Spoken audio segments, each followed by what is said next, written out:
Come get ready with me for my advocate license distribution day.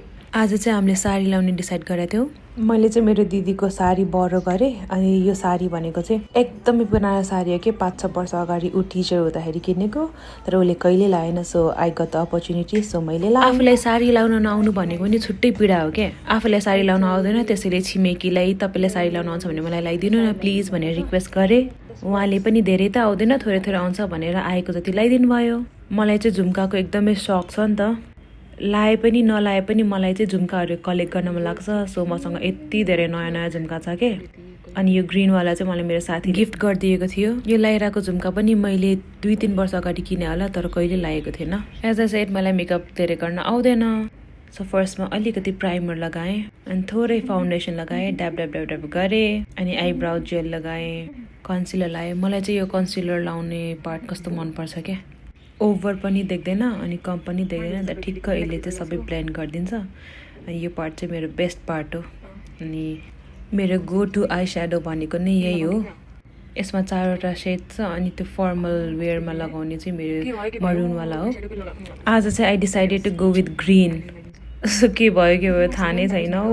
अनि eyeliner लगाएँ। I guess अरू दिनभन्दा चाहिँ आज राम्रो भएको जस्तो लाग्यो मलाई। मेरो आइलाइनर राम्रो भएकै हो त। थोरै नक्कल गरेँ, अलिकति हाइलाइटर अगाडि आँखामा लगाएर, अनि आइजको फिनिसिङ टच दिएँ। मस्कारा त लाउनै पर्यो। अनि यो मस्कारा पनि मैले एकदमै सस्तोमा किनेको वाला हो के। यसपछि के लाउँछ म त कन्फ्युज भएँ। ए रोज ट्याउ ट्याउ ट्याउ। यो ब्लस किन्दाखेरि त म एकदमै डाउटफुल थिएँ के। साथीले एकदमै भाइरल छ, यो राम्रो पनि छ भनेर किनेको, अनि लाउँदाखेरि त राम्रै लाग्यो। मलाई चाहिँ लिपस्टिक्सहरूदेखि एलर्जी छ के। जहिले जहिले लिपस्टिक लगायो जहिले ओठको छाला निस्किने के।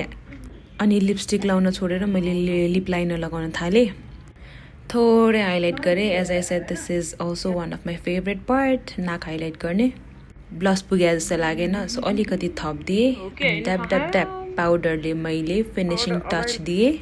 अरू दिनभन्दा पनि आज चाहिँ मेरो अलिक स्पेसल डे हो, सो मेकअप पनि राम्ररी नै गरिदिउँ भनेर गरिदिएको नि। लाइसेन्स नम्बर जो पाउँदैछु कि मैले।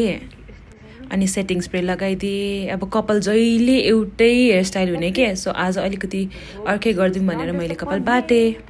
मलाई चाहिँ कपाल बाट्न पहिलादेखि नै एकदमै राम्ररी आउँथ्यो, होस्टेल बसेर हुर्केको हो नि त। सो अरूको पनि कपाल गरिदिने, आफ्नो पनि कपाल गरिदिने हुँदाखेरि मलाई चाहिँ हेयरस्टाइल पनि गर्न अलिअलि आउँछ।